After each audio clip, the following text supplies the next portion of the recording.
Then in the next one, I mean, Alex Pereira, Fighter of the Year, last year in 2024, fighting 3 times, winning all 3 by finish. And his stock is as high as you can go right now. I mean, it's just as high as you can go. And Khalil Roundtree put up a good fight last time out, but he couldn't get the win. But Khalil put up a good fight, and Pereira just continued to pound away until he got the victory. Check this out. Pereira's just a beast. Oh, this might be it. Alex Pereira, open it up now. This could be the beginning of the end. I'll tell you what, Khalil has heart, man. Khalil has heart, but he's like one punch away from going down. There's a right. There's a body shot, and that's going to probably be it. Khalil goes down, and that's it. And Pereira tries to go in for more. He gets pulled off by the ref, and Alex Pereira retains the belt. But dang, I'll tell you what, the story of the night is Khalil Roundtree, too. I mean, Alex Pereira is a ridiculous champ. Oh my goodness gracious. Alex Pereira is ridiculous, man.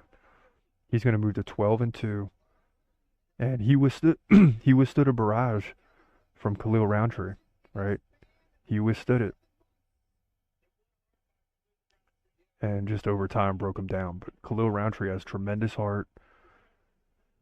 Tomorrow or whenever the rankings come out, Khalil Roundtree should be 3 or 4, but that's not how it works. It's crazy, unbelievable. So listen, that's a wrap, man. Alex Pereira retains the belt, KOs Khalil Roundtree, basically KOs him into submission with 27 seconds left in round 4. But Khalil Roundtree held in there for nearly 20 minutes with one of the baddest dudes on the planet, and had chances in rounds 2 and 3, but couldn't get the job done. So Alex Pereira wins, 12-2, still champion, baby. Light heavyweight division, UFC 307. And the most impressive thing is not even Khalil's effort that night, which was crazy, but it's just that Pereira's only 12-2. I mean, this is only his 15th fight. Everything he's accomplished in under 15 fights is ridiculous. But in comes Magomed Ankalaev, a guy that a lot of people want to see. And he doesn't get KOs often, but he did here against Johnny Walker. Check this out. Now Magomed continues to come forward, lands a leg kick, and Johnny Walker stuck working around the outside of the octagon. I mean, Magomed really controlling the center in this fight. Johnny takes a left leg kick. Oh, a big right by Magomed. Johnny Walker covers up, and that's it. Whoa. Magomed Ankalaev gets the win. And finally, in the second fight, Magomed Ankalaev gets the finish. And guess what? You know, he had the win streak going. It had 2 fights not really go his way, but he didn't lose them, right? So his unbeaten streak continues. This guy's now 18-1, and he landed a big shot on Johnny Walker to get the win, man. He's going to maintain or hold serve, I like to say. He's the better and higher contender in this situation. So he holds serve. He moves to 18-1 here, light heavyweight division, UFC Vegas 84. Yeah, and that fight, the KO against Johnny Walker, helped get him back on track. He needed a finish, right? You had the thing against Blachowicz where they fought to a draw when he could have won the belt, and the UFC made him wait for a while. Alex Pereira made him wait for a while, but finally we get this fight, and again, it's one that everybody wants to see because we have to know.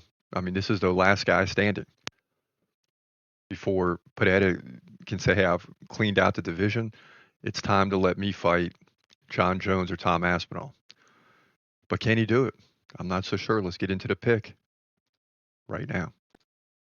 In the light heavyweight division for the light heavyweight division title, it's finally official. You got Alex Pereira, current champ, 12-2. It's hard to believe he only has 14 fights. Taking on Magomed Ankalaev, the big Russian. He's 20-1. So he deserves a title shot, and he finally gets it. Now, Pereira 1 inch taller at 6'4". He's 37. Ankalaev is 32, so he's right in the prime. Pereira 4-inch reach advantage. Both guys stand right-handed. Pereira 5.5 significant strikes per minute at 3.6 for Ankalaev, and neither guy really lands a lot of takedowns, but Ankalaev can get like one over the course of 3 rounds, so maybe he gets two in this fight. But Pereira, 70% takedown defense, that's above average, and he's just been dominant over the last 5 fights in the light heavyweight division, taking down Jan Blachowicz by split decision. More to come on that particular opponent. Yuri Prohaska, KO. Jamal Hill, KO. Yuri, KO. Khalil Roundtree Jr., KO. So 4 straight KOs over the last 4 fights, and he's just at his height right now. Ankalaev beat Rakic by decision. Johnny Walker, KO. Now, Jan Blachowicz, who they both have a common opponent, he lost. Actually, no, it was a draw that he fought Jan Blachowicz to a split draw. And basically, that took away his opportunity there to win the belt. If he'd have been a little more aggressive, he probably would have beat Jan Blachowicz. Probably beat him anyway with 78-55 in significant strikes, 2-0 in takedowns, but a very boring fight to watch at that time. And you remember Dana White wasn't happy. So very close against a common opponent. So there's a reason to believe that this fight is going to be very close. But I got to lean towards Alex Pereira. I mean, the guy's the current champ. He lands 5.5 significant strikes per minute. He tends to lower the numbers of his opponents. I think Ankalaev is going to have to take this fight to the ground, and he probably will once or twice. But remember, Pereira is Brazilian, so he has some ground game if necessary. But his kickboxing style really messes with his opponents. Again, brings down their numbers, so I have no reason to believe that Pereira will fall here. I like him to win, probably by decision. I think it goes all the way, if I had to guess.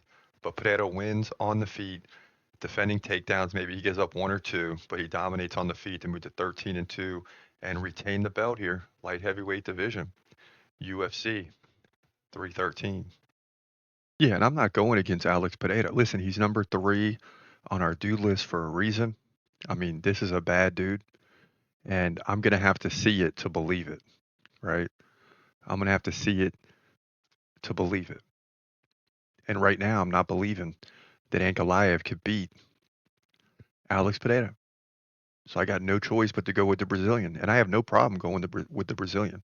You know me. So look for Alex Pereira to dominate here and get the job done and end all the talks. It's as simple as that.